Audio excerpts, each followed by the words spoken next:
What if a piano could block your genius?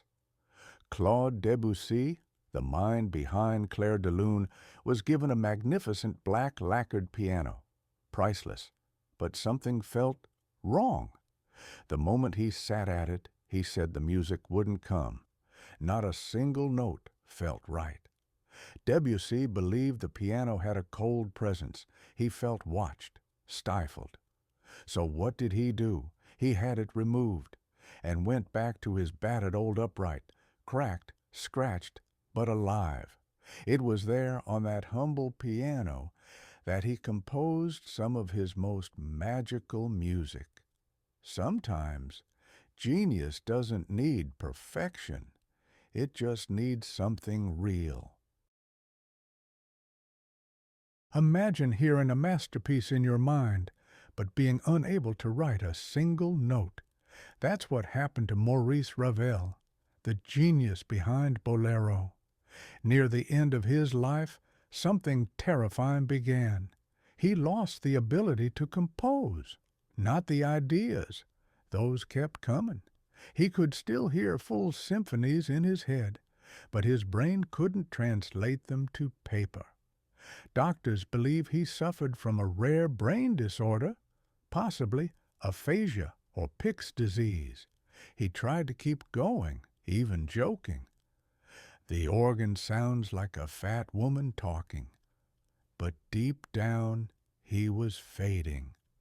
Ravel died in 1937, and the music locked inside his mind was never heard.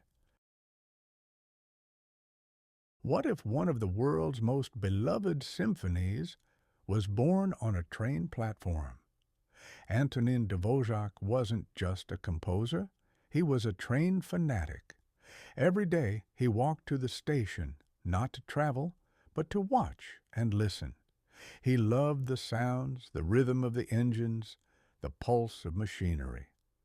They say the theme for his New World Symphony came to him while sitting on a bench sketching trains, a masterpiece of classical music, inspired by steam, iron, and motion. Picture this, a fancy 18th century concert. The aristocrats are half asleep, bored. Haydn noticed, and he had a wicked idea. In his next performance, during a soft, lullaby-like passage, he suddenly blasted the orchestra with a shocking chord. The audience jumped in their seats. Some even spilled wine. That's why it's called the Surprise Symphony, Haydn's musical prank, still echoing centuries later. Two composers, one opera, one duel, with real swords. In 1704, young Georg Friedrich Handel was playing harpsichord for an opera in Hamburg. The lead singer was another rising star, Johann Mattheson. When Mattheson finished singing, he expected to take over at the keyboard, but Handel refused to move. Tempers flared. They stormed out after the performance and challenged each other to a duel in the street.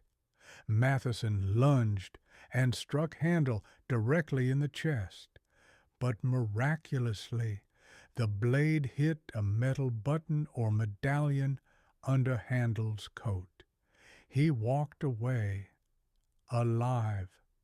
Without that medallion, no Messiah, no water music, no Handel. Some called it a myth. Others believed it killed geniuses. Beethoven wrote 9 symphonies, then he died. Schubert? Same story. Bruckner died before finishing his 9th. So when Gustav Mahler reached his 8th symphony, he panicked. He believed in the curse of the 9th. That writing a 9th symphony meant death. So he tried to cheat fate. He wrote a massive work next, but didn't call it a symphony. He gave it a different name. Then he wrote his official symphony number Deviati, and just as he feared, he never made it to his 10th. Mahler died in 1911 with sketches of his final symphony left unfinished. He tried to trick the curse, but the music caught up with him. You know Carmina Burana, that thunderous epic chorus heard in movies, trailers, and nightmares. But few know the dark mystery behind its composer, Karl Orff. During World War II, Orff lived and worked in Nazi Germany. He wasn't a party member, but he didn't resist either. After the war, the Americans were denazifying the country, and Orff was at risk of being blacklisted. Then, something strange happened.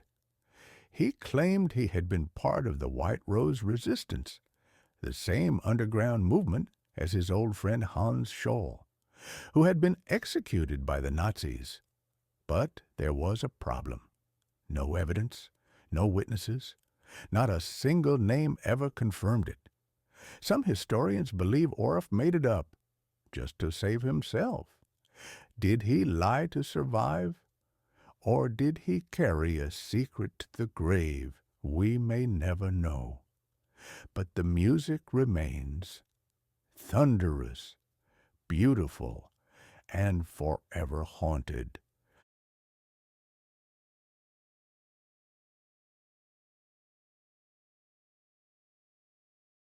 Imagine this. You die, and the world barely notices. That's exactly what happened to composer Sergei Prokofiev. On March 5, 1953, he passed away quietly in Moscow. The same day, Joseph Stalin died. Streets flooded with mourners for Stalin. News completely dominated. No one could reach Prokofiev's home. There were no flowers, no proper obituary. One of the 20th century's greatest musical minds was buried in silence. In death, Stalin drowned out even Prokofiev's final note. He worshipped Beethoven, but never found the courage to speak to him. Franz Schubert, one of the greatest melodic minds in history, lived in the same city as Beethoven, Vienna. He admired him so deeply that he would copy his scores by hand just to understand his genius. Once he sent Beethoven a collection of his songs. The great composer, by then completely deaf, was moved. He told his assistant, "There's real talent here." But they never met. When Beethoven died in 1827, it was Schubert who walked behind his coffin, one of the torchbearers in a funeral that shook Vienna, and then, just a year later, Schubert himself was gone, dead at 31. Where is he buried? Just a few steps from Beethoven. Two musical giants. In life, strangers. In death, neighbors. He made all of Europe dance, but wouldn't join them. Johann Strauss II, the Waltz King, wrote pieces like The Blue Danube that filled ballrooms with elegance and joy. But privately, he hated dancing. Strauss would stand stiffly on the sidelines, even as his music swirled through grand Viennese halls. He once said, "Dancing is for others. I just make the world turn." And somehow he did.